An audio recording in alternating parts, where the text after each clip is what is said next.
Ciao a tutti, ben ritrovati. Finalmente ci siamo.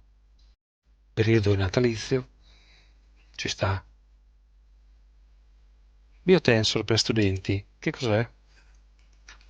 E questo? Cosa serve?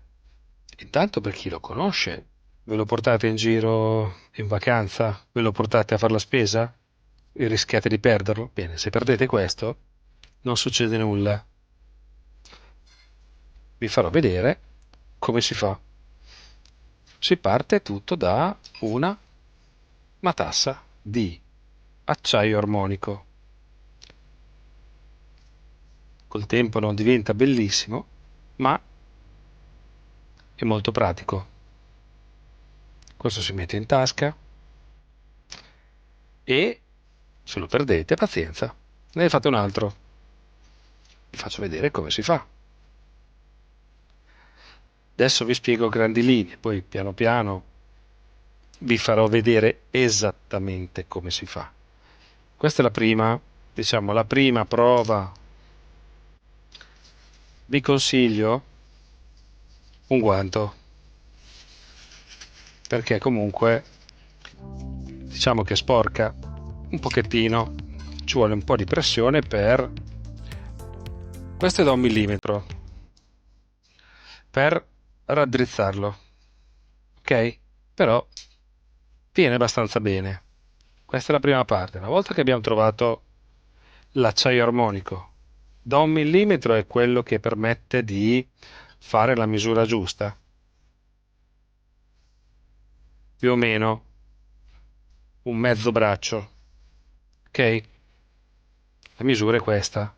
Quella standard è esattamente la misura metà mano, gomito, ok? In questo caso arriviamo a 37 per me,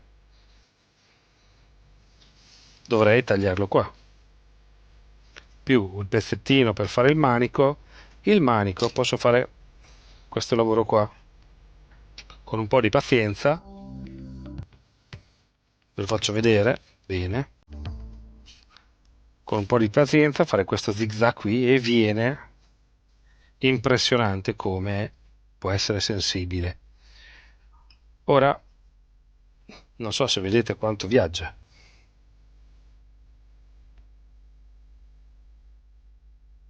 Non gli chiedo nulla e gira, diciamo, attorno a sé.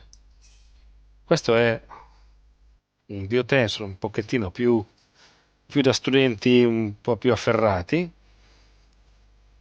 Vedete? Questo qui è un 0,7 se non sbaglio, 0,5, 0,7. Io lo fermo, in realtà non sta fermo ancora. Poi ci va la punta. Questa è una punta di ottone solitamente utilizzata e il peso è questo, però vedete che è molto pesante per questo strumento qua, così è leggero e corto, e questo inizia a essere più interessante. Allora, ce n'ho uno rotto,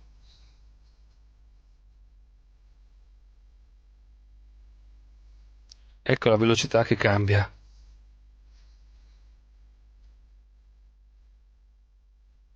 Cosa serve? Serve per vedere, anzi per amplificare il nostro agio o il nostro disagio, il nostro diciamo star bene o star meno bene, il nostro equilibrio tra l'emisfero destro e l'emisfero sinistro. Avete presente le bacchette per cercare l'acqua e rabdomate? Poi qualcuno può crederci o no, però qui se qualcuno non ci crede o vuole provare, costa poco, 5 euro, qualcosa in meno, può comprare il filo armonico, acciaio armonico.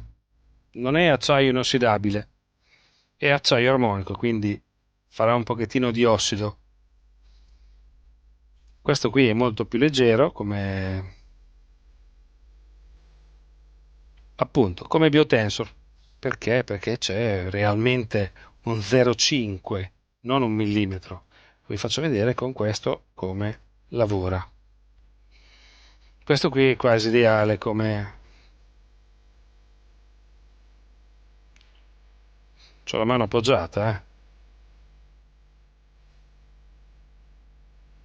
e sentirà per forza il mio battito cardiaco o i minimi movimenti. Quando gli farò delle domande mi risponderà. Potrebbe andare su e giù, destra e sinistra, o ruotare in un senso o ruotare nell'altro senso. Ok? Questo si usa così. Poi in seguito vedremo, secondo le vostre esperienze, le vostre curiosità, come usarlo. Ok, intanto una volta procurato anche le matassina più piccola, questo è un 0,75 se non sbaglio, adesso qui non c'è scritto, adesso questo non è proprio il massimo per misurare, però diciamo meno di un millimetro, via. Questo, anzi, ve lo faccio vedere, quello della stellina che è già diciamo in studio, ecco. Poi ve le faccio vedere meglio, eh. Allora, questo ci sta come tema natalizio, ok? La lunghezza è ancora dentro la sua matassina perché non so quanto deve essere lungo per me. Lo devo provare. Siccome uso un filo molto sottile e uso un peso che è questo è velocissimo. Già non dovrei parlare per fare una misura. Io lo fermo, ma questo riparte perché sente proprio il battito cardiaco della mia mano. Quando è fatto così, o addirittura quando è fatto così, questo è abbastanza lento, però l'impugnatura è minima, quindi instabile, ma io posso provare anche a portarlo più stabile. Ecco, adesso questo qui è un pochettino più piccolo, questo è il mini biotensor. Questo è un bel giocattolo che se vi piace vi faccio vedere come si fa a costruire. Mano appoggiata, cerco di tenerlo fermo, si muoverà sempre. Come alzo la mano è impossibile tenerlo fermo anche se o stringo o lascio l'impugnatura lenta. Ok?